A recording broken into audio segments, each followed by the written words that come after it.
A very good morning, students. So today we'll discuss about the Mahajanpads again in detail. We have already discussed that what are Mahajanpads, what are its prime features, and how many Mahajanpads are there. Then I have told you that among all the Mahajanpads, we are discussing Magad in detail. We have also discussed why Magad became the most popular Mahajanpad, and now we will focus on one of the prime dynasty that provide Magad its glory, that made Magad the most popular Mahajanpad. This dynasty is none other than the Mauryan dynasty. So directly coming to Mauryan dynasty, rather than we'll first try to go into the background. The year is going on 327 BCE.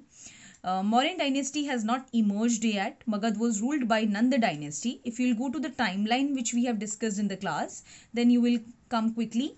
So Magad that was basically ruled earlier by the Haryangs, जिसमें आपने पढ़ा था about Ajat Shatru, Bimbisar. So later on they were succeeded by the Nanda dynasty. So Nanda dynasty, you know about the rulers Mahapadmanand, जिसमें 1000 elephants की army थी जिसके लिए वो famous था. Then Dhananand, who is this particular period ruling as the ruler of the Magad empire, and this time Magad is spread to the nearby areas, but it is very much limited to, you can say, Magad, then Ang, and 2-3 more clubbed mahajanapadas. Fine. So Bihar और UP का जो basic area है वो धनानंद के under है, and ये मगध की current position है as an empire. So Nanda dynasty was ruling, and in 327 BCE Alexander arrived with his army. You know, Alexander was already in the mission to conquer the world. So Alexander and his dream. तो Alexander world को conquer करने आया था, and when he started his journey from Macedonia he conquered all the areas till the Afghanistan. So Afghanistan से territory start हो जाती थी India की, एंड एक महाजनपद पड़ता था that is the Gandhar. Fine. Whose princess Ambhi. So Gandhar का king बहुत old था, that is Ambi's father, and Ambi wanted to become king. So he was waiting basically for his father to die. So Ambi made an alliance with Alexander because he thought it will be really wise, as Alexander will defeat the army, and he'll also conquer the nearby regions and thus will make Ambi the king. So Ambi thought this alliance is beneficial, so he made an alliance with Alexander. Then the another king of the Paurav kingdom, which is also a Mahajanpad, Puru Mahajanpad है. So Paurav kingdom का king है Porus. Fine. He did not accepted an alliance with Alexander, rather than he chose to fought with Alexander. So they had a battle. The battle is called as the Battle of Hydaspes. Hydaspes is actually a Greek word. So इसको पौरव की लड़ाई कहते हैं in Hindi language. So on the bank of Jhelum river, Punjab का जो region है वही Puru kingdom है, एंड अफगानिस्तान को जो रीजन है वो आम्बी का किंगडम है. So they had a battle, and Porus got defeated in the battle, so he surrendered his forces in front of Alexander. But Alexander was very happy to see the spirit of nationalism, the spirit of fighting in the Porus. So he was highly impressed by him. So he made Porus as the king of joint forces of Gandhar as well as the Paurav kingdom. And rather than giving an honor to Ambi's greediness, he actually gave honor to the real hero, that is Porus. So Alexander's army was getting weaker and weaker, and after the battle, they realized that Dhananand had a very huge army, and they were not in a position to fight with Dhananand's army because they were well aware that they were outnumbered, and it will happen that initially they may lose the war. So they decided that they will return back, but right now the Greek army is very much tired and they want to go back to their place. Since Alexander has already conquered the region till Punjab, so they can come back, and with the help of Porus, they will again come and enter inside India, and thus will defeat the king Dhananand. So the army retreated, and in 323 BC they returned back to Greece. In the next year, 322 BC, Alexander died because of the disease. So as soon as the Alexander died, Porus now became an independent king of Gandhar and Paurav kingdom. So he decided to make an alliance with Chandragupta Maurya, who later with the help of these armies tried to overthrow the Nanda ruler from the empire, right? So अब ये चंद्रगुप्त मौर्य कहाँ से आ गया? सो चंद्रगुप्त मौर्य आया यहाँ से, from a mentor, from a teacher, Chanakya, who is also called as Kautilya, and his real name is Vishnugupta. Fine. He is called as Chanakya because he is the son of sage Chanak.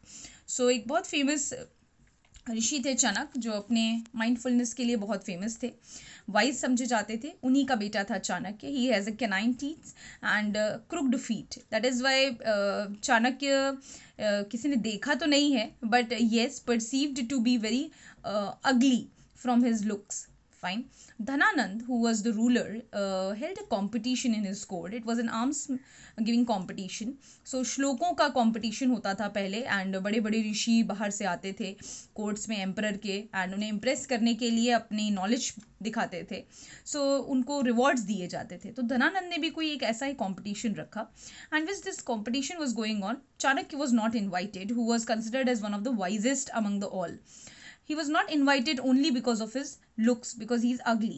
So Dhananand was very much greedy and was a very corrupt king, who also not only provided an invitation to Chanakya, but when Chanakya went to his court and he said that I challenge openly all the Brahmins in the court for this arms competition, Dhananand even defamed Chanakya. He made fun of the way he looked, and Chanakya got very angry, and out of anger he decided to kept his staff open. That means उनकी जो शिखा थी उसको उन्होंने open किया, and he felt bad, he felt insulted, and he felt that कि Dhananand is very corrupt and he has so much of greed inside him for the throne, for the king's position that he is holding, that one day Chanakya will not only dethrone him from the throne which he is so proud of, he'll also show him that a mere layman can also become a king if to be given correct guidance with the help of a nice mentor. So Chanakya was searching for the appropriate king, and on his journey to Takshila. Now Chanakya, beside being a wise sage, is also a professor in Takshila University, is one of the oldest universities in India, right? जहाँ पे जो Indian princess थे उनकी training होती थी, उनको युद्ध शास्त्र सिखाया जाता था. सो चाणक्य जो है वो एक गुरु है अर्थशास्त्र के, और ये अर्थशास्त्र यहाँ इकोनॉमिक्स नहीं है, it's a political science account. Fine. How to administer, how to govern, that is what Arthashastra tells us. So Chanakya professor है गवर्नेंस के, एंड चाणक्य अपनी जर्नी बैक जब जा रहे थे तक्षशिला वापस मगध से, तो on his journey he saw two boys playing with each other. So one is Chandragupta Maurya and one is Pabbatta. तो दोनों को वो लेके गए अपने साथ तक्षशिला में, and he wanted to find out that who is much more capable of becoming a king. So he gave a task, and he initially provided a woolen thread with a stick, and उस stick को उन्होंने thread से बांध दिया, and दोनों को एक एक stick the, and he said that I want that the next morning one of you will come back, and ये जो stick है ये आप मेरे पास लेके आएंगे बिना थ्रेड को हाथ लगाए. फाइन.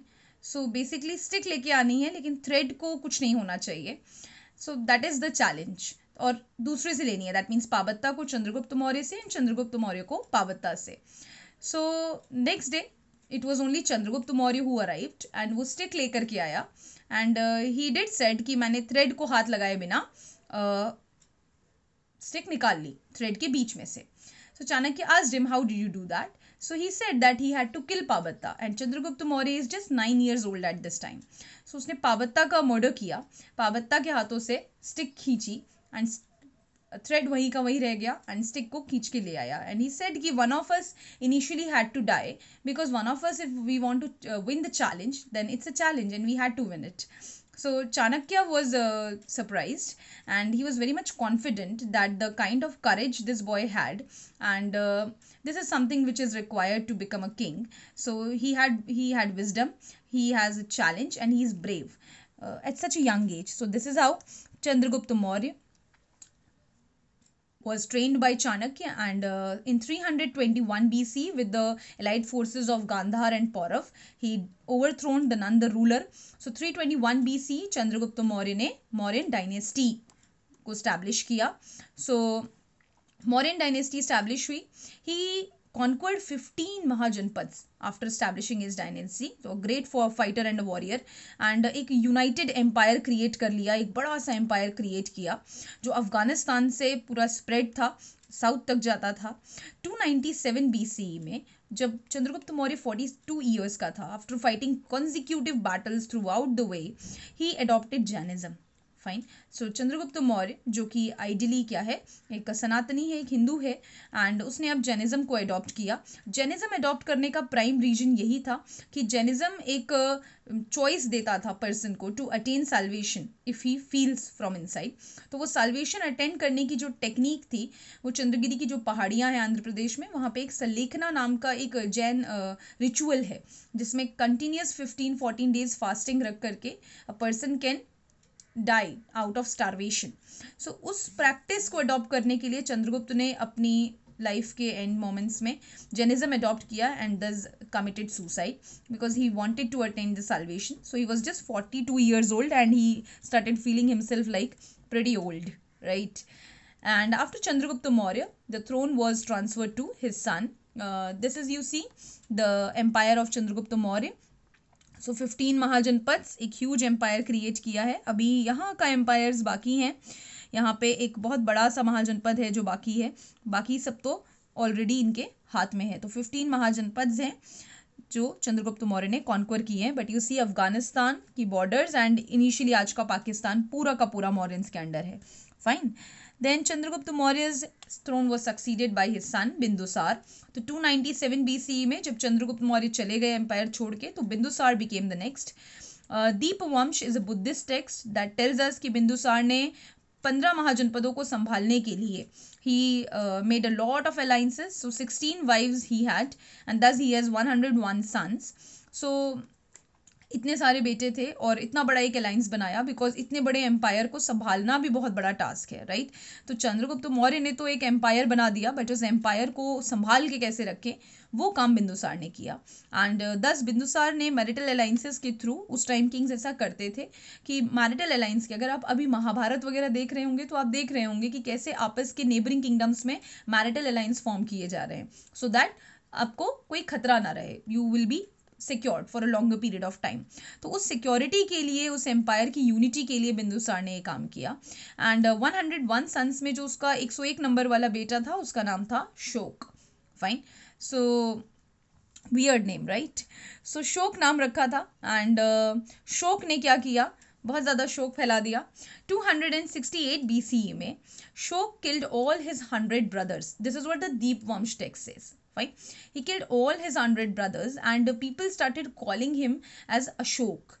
फाइन. अशोक का मतलब है जिसे कोई शोक नहीं है, तो नाम रखा था शोक. बहुत शोक मनाएगा बच्चा, लेकिन बच्चे ने बिल्कुल ऐसा कोई काम नहीं किया, उसने अशोक होने वाला काम किया. So he became Ashok and he gladly accepted the title. He was very proud of the way he became the king and that is how Ashok when accepted the title in 261 BC he decided to conquer the 16th mahajanapada. तो 16 महाजनपद की तरफ अशोक आगे बढ़ा. This mahajanapada was Kalinga. Fine. So Kalinga is present day Orissa.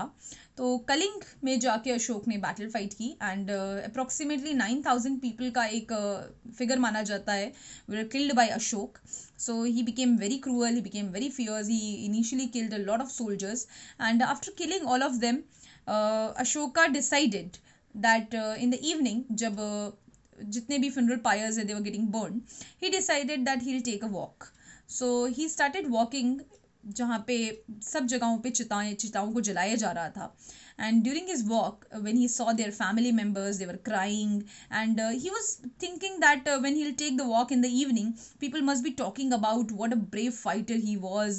क्या योद्धा था, पूरा कलिंग जीत लिया, लोग इस तरह की बातें कर रहे होंगे. But nobody was talking like that. Rather than people were cursing him, they were saying how cruel he was, because Kalinga एक ऐसा महाजनपद है जो रिपब्लिक है इस टाइम पे, and they were living on their own rules, own terms and conditions. तो why did he became so cruel? जब एक पॉलिसी, एक ट्रीटी से भी बात हो सकती थी.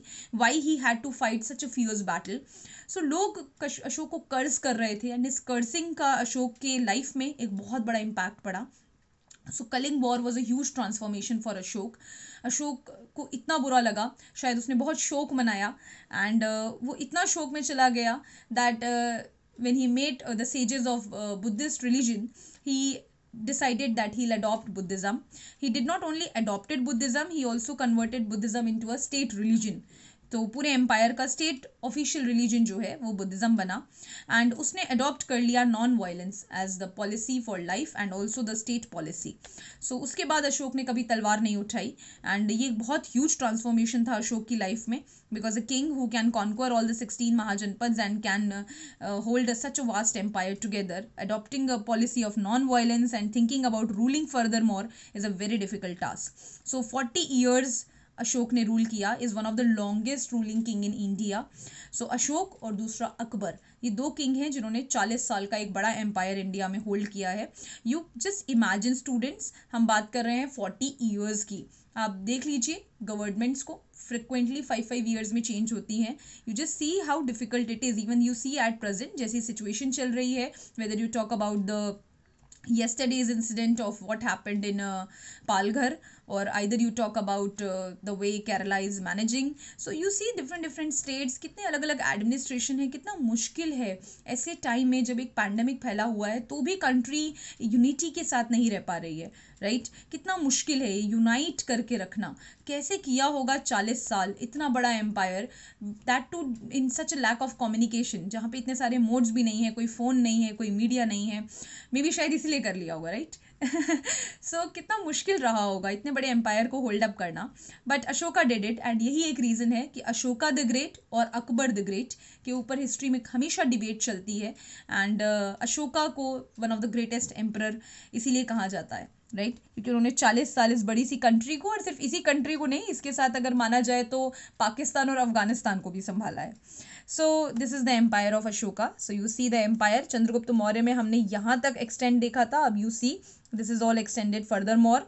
एंड हियर यू सी जो सदर्न पोर्शन है कलिंग को जीत करके, दिस इज यहाँ तो शाली लिखा है, दिस इज द कलिंग, ये महाजनपद है. इस महाजनपद को जीत करके एम्पायर को आगे एक्सपैंड कर लिया है. These were not mahajanapadas earlier. अगर आपको कंफ्यूजन होगा कि साउथ में क्यों नहीं है, तो यहाँ पे जनपद ही है, अभी यहाँ कोई महाजनपद नहीं बना है. That is why we are not counting this area here. Fine. तो यहाँ पे अशोका ने जनपद्स बना दिए हैं अलग अलग, तो यहाँ कोई महाजनपद नहीं है. दैट इज वाई इसको ही हम 16 महाजनपद्स में काउंट कर रहे थे. So Ashoka became the next king, and in 228 BC Ashoka died, and thus the decline of Mauryan empire arrived. So कैसे इतना बड़ा एम्पायर खत्म हो गया? So many reasons were there. After the death of Ashoka did not find any strong ruler just like Chandragupta Maurya और अशोक, जिनमें इतनी capability हो या बिंदुसार जैसा विजडम हो कि अगर बहुत अमेजिंग फाइटर नहीं है तो कम से कम मैरिटल अलायंस बनाकर ही एम्पायर को बैलेंस कर ले. तो ना ही विजडम है ना ही स्ट्रेंथ है, एंड ऐसे में तो एम्पायर डेफिनेटली डिमोलिश होना ही था. So the empire is succeeded by the weak rulers, and that is how the empire began to demolish. So Buddhism, which was the state religion of the Mauryans, turned most of the Brahmins who were earlier before the Buddhists, because अब जो Mauryan court हैं उनमें Buddhist sages हर जगह दिखते थे. So earlier आपको पता हो तो वर्ण सिस्टम के हिसाब से जो ब्राह्मण्स हैं उनका काम है गाइडेंस देना, किन्हें? क्षत्रिय को. रूल करने सिखाने का जो काम है वो ब्राह्मण्स का है. चाणक्य एक ब्राह्मण है, एंड चंद्रगुप्त मौर्य के कोर्ट में उन्होंने ही ये पोजीशन होल्ड करके रखी थी. बट अशोका के टाइम से ये काम बुद्धिस्ट सेजेस करने लगे थे. सो ब्राह्मण्स की पोजीशन वीक होने लगी, and Brahmans were very much worried कि अगर मौर्यंस के कोर्ट में ऐसा होगा तो फिर बाकी छोटे मोटे कोर्ट्स में भी ऐसा ही होगा. एंड इवन जनपद के रूलर्स भी फिर क्या करने लगेंगे? बुद्धिस्ट सेजेस को अपने कोर्ट में रखेंगे. So a kind of environment was created till this period of time. तो अशोक की डेथ के बाद Brahmins had a good opportunity to come back into the power. So position regain करने के लिए conspiracies continuously बनने लगी. Plus 40 years of non-violence of Ashoka made the Mauryan army very weak. अब 40 साल अगर आप बैटल नहीं करेंगे, and suddenly 41st year there will be invasions from the Greeks once again. So how will you be able to fight with them? right? So it was very difficult for the army because they have forgotten all the techniques. So army weak हो चुकी थी, and that is why 40 साल के non violence ने एक example ज़रूर set किया कि आप 40 साल रूल कर सकते हैं with non violence, but it also created a weak army which could not fight and thus could not secure territories. तो जो गांधार और अफगानिस्तान की बॉर्डर्स दिख रही हैं वो मैक्सिमम एम्पायर जा चुका था बिकॉज 40 साल तक आर्मी ने फाइट नहीं किया. सो 184 BCE में there was a huge conspiracy. Brihadrath, who was the last ruler of Mauryan Empire, died in a battle with Pushyamitra Shung. Pushyamitra Shung was a military commander of Brihadrath. So Brihadrath की Mauryan army का military commander था Pushyamitra Shung, who is a Brahmin. Pushyamitra Shung ने military को अपनी तरफ किया and Brahmins की एक force तैयार की because they completely believe कि अगर Mauryans who are incapable of ruling and the way they have ruled till this point of time has made the army weak, has made the territories gone. So now if the rulers existing are not strong enough to rule, तो अब Brahmins को अपने हाथ में power लेनी होगी. एक movement इस टाइप का चला and that is how Pushyamitra Shunga की लीडरशिप में Mauryans got defeated and Shung dynasty established हुई, which is a Brahmin dynasty ruled by Pushyamitra Shung. Fine. So this is how the Mauryans declined. Now coming to the next topic. How did we know about Mauryans? So whatever we know about Mauryans are coming from the three different kinds of sources. So जितना भी archaeological evidences मिले हैं, they are important enough to tell a lot of things about Mauryans. जैसे कि उन्होंने जो stupas बनवाए Sanchi, Bharhut, Amravati, Dhamek and Bodhgaya में, जिसमें धम्मेक स्तूप आपने ज़रूर देखा होगा. Then the coins issued by the Mauryans, copper iron coins है, इन्हें पंचमार्क coins भी कहते हैं. Then a lot of pottery, red and grade ware है जो Mauryans यूज़ करते थे. अशोकन pillars, बहुत सारे pillars मिले हुए हैं but particularly the Pataliputra pillar is famous. The lion capital of Ashok, Sarnath में आप इसको देख सकते हैं. Fine. जो हमारा नेशनल एम्बलम भी है. सो ऐसे बहुत सारी चीज़ें हैं आर्कियोलॉजिकल एविडेंसेस में जो हमें मॉरियंस के बारे में बहुत सारी चीज़ें बताती हैं, right. So lot of archaeological evidences are there. Second source है हमारा इंस्क्रिप्शंस. अब आप सोचेंगे इंस्क्रिप्शंस को आर्कियोलॉजिकल एविडेंस में क्यों नहीं रखा है, तो मॉरियन पीरियड में इतने सारे इंस्क्रिप्शंस मिले हैं कि वो अपने आप में एक अलग कैटेगरी का पार्ट बन जाते हैं. उन्हें हम रखने के लिए रख सकते हैं but they are important enough that they should be in a separate category. So three kind of inscriptions are there. Mostly all the inscriptions were issued by Ashoka. And पहला category है the rock edicts, जिसमें एक famous inscription है rock edict 13 जो अशोका के Kalinga war transformation के बारे में बताता है. कलिंग में inscription मिला है. So rock edict 13 rocks के ऊपर इनग्रेव किया होता था एंड रॉक एडिक्ट 13 में लिखा है कि how Ashoka transformed himself after the Kalinga war and decided to practise Buddhism. The second is the copper plate inscriptions जो प्लेट्स पे लिखे होते थे. And then there is copper plate inscription is found in Junagadh. Fine. Third category is pillar inscriptions जो famous मिले हैं Sopara and Gandhara में. Gandhara is Afghanistan, Sopara is in Maharashtra, Junagadh is in Gujarat. So copper plate inscription Junagadh में मिला है, pillar inscriptions in Sopara and Gandhara. So three categories of inscriptions are there. Next sources हमें these are the 2-1. ये rock edict 13 है, this is the copper plate inscription of Junagadh. Next category is the text. तो third important source हमारा text है. Text को हम दो part में डिवाइड करते हैं मॉडर्न टेक्स्ट को. वन इज द सेक्रेड और द रिलीजियस टेक्स्ट जिसमें जो बुद्धिस्ट टेक्स्ट हैं like Ashokavadana that tells us about the entire history of Ashoka. Then the Dipavamsa text जिसमें हमने ओवरऑल पढ़ा how Chandragupta Maurya and how what about Bindusara. So Bindusara की history, Chandragupta Maurya ने कैसे थ्रोन लिया, ये सारी चीज़ें दीपवंश टेक्स्ट में लिखी हैं. जैन टेक्स्ट है सच एज पुण्यश्रव कथा एंड जैन श्रुतिज. ये सारे टेक्स्ट मतलब दो बुद्धिस्ट टेक्स्ट और दो Jain text, they tells us a lot about the Mauryan kings. Literary text we have Arthashastra written by Chanakya, Indica written by Megasthenes. Who is Megasthenes? He is the ambassador in the court of Chandragupta Maurya. So he came along with Helena. Helena was the daughter of Seleucus. Seleucus कौन है? Seleucus was the military commander of Alexander. So Alexander जब वापस गया Greece में तो वो अपने military commander को छोड़ के गया था पोरस के साथ अलायंस में रहने के लिए सो दैट अलेक्जेंडर का होल्ड बना रहे किंगडम के ऊपर. So Seleucus who was highly impressed with Chandragupta Maurya ने डिसाइड किया that his daughter Helena will get married to Chandragupta Maurya. So yes, Chandragupta's wife was a foreigner. So it was the first international sort of marriage. So Megasthenes came along with Helena in the court of Chandragupta Maurya. So he was a Greek ambassador and वो observe करता था. So whatever he has observed about India and the Chandragupta Maurya and the court and the administration, he has written in his book Indica, which is a very important account to know about the Mauryans. So Mudra Rakshas, the third one, written by Vishak Dutt. Mudra Rakshas is talking about the Rakshas of Mudra who plays with the money, and ये और कोई नहीं है. This Mudra Rakshas is, yeah, you guessed Chandragupta Maurya, but it's Chanakya. So if you guessed Chanakya, you were correct. सो चाणक्य के बारे में ये पूरा का पूरा एक प्ले है, नृत्य नाटिका है ये. सो एक प्ले लिखा गया एंड किस तरह से चाणक्य ने गाइड किया चंद्रगुप्त मौर्य को एंड कैसे एक ऑर्डिनरी से बॉय को एक किंग बनाया. सो एक टीचर का क्या रोल होता है एक स्टूडेंट की लाइफ में, एक बड़ा इंटरेस्टिंग सा प्ले है. सो जो विशाख दत्त ने लिखा. Now just take a summary of the sources. So 3 different sources: archaeological evidences, inscriptions and text, religious and literary, are important enough to know about the Mauryans. So moving to the next topic, the Mauryan administration. How Mauryans administer such a vast kingdom. Afghanistan से लेके आंध्र प्रदेश तक फैला हुआ kingdom है. कैसे आखिर administer करते थे? तो बिना एक एडमिनिस्ट्रेटिव स्ट्रक्चर के ये पॉसिबल नहीं था. This administrative structure was also discussed in अर्थशास्त्र. तो इससे पता चलता है कि ये पूरा एडमिनिस्ट्रेटिव सेटअप चाणक्य ने डिज़ाइन किया होगा and that is how Chandragupta Maurya ने उसे इम्प्लीमेंट किया.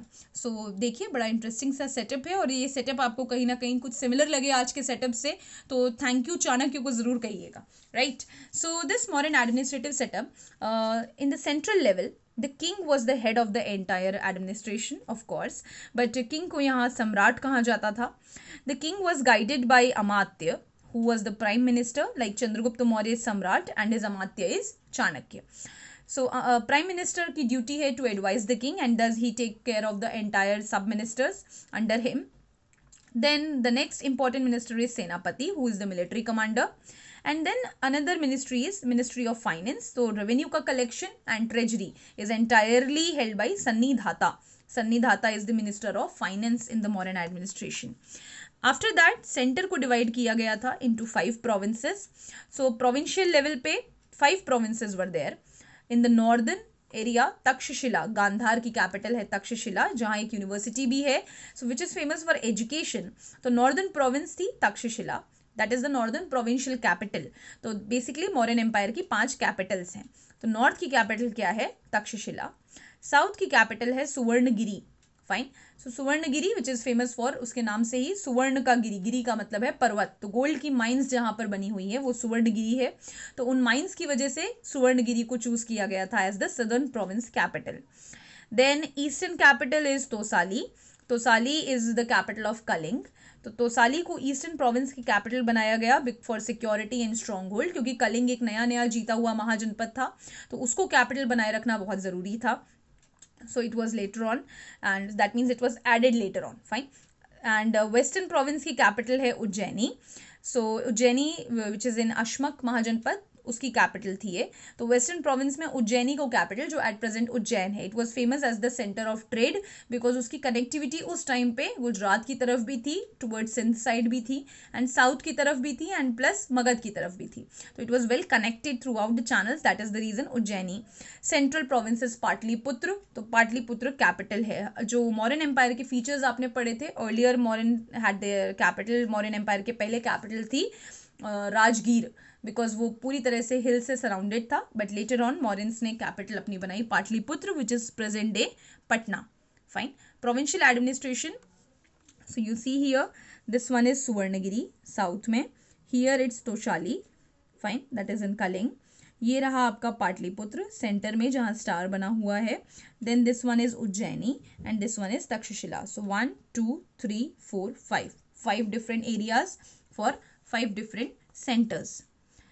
नाउ प्रोविंशियल एडमिनिस्ट्रेशन के बाद आता है military administration. Whatever we know about military administration is through Megasthenes book Indica. He is telling us that military was divided into 6 sub-committees. Infantry, that was approximately 6 lakh foot soldiers what Magad had. Cavalry, horsemen, that is 30,000. Then elephantry, which is 9,000 approximately. There is navy, there are chariots, and there is a separate committee for the transportation of the army. तो ऐसी 6 सब committees divided होती थी जिसमें overall military को administration का काम किया जाता था. After military administration it is religious administration, which was initially added by Ashoka in the administrative policies. So religious administration की policy में एक officer appoint किया गया था. his name is Dhamma Mahamatya. Fine. Dhamma का मतलब धर्म है, महामात्य मतलब सबकी सहमति से जिसको चुना जाता है. So Dhamma महामात्य was appointed. He had a prime duty to implement the rules of Dhamma. So अलग अलग inscriptions में जितने धम्म के principles हैं, अशोका के जो maximum inscriptions हैं, in that rules of धम्मास are engraved. तो ये एक काम धम्म महामात्य का था. So seems like उन्होंने ये काम इतना बढ़िया तरीके से किया कि मौर्यन एम्पायर खत्म होने के बाद भी आर्कियोलॉजिकल एविडेंस में सबसे ज़्यादा इंस्क्रिप्शन ही मिले. फाइन. तो काम करिए तो ऐसे करिए, बिल्कुल perfect.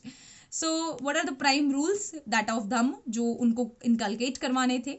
So rules are very much simple. Respect elders, have feeling of brotherhood, preach king as your father, and practice non-violence and truthfulness. तो इन rules में ऐसा कुछ भी नहीं था जो आपको force कर रहा हो बुद्धिज्म अडॉप्ट करने के लिए या जो आपको कुछ गलत सिखा रहा हो. So they were very basic rules which were suppose to be followed by any citizen.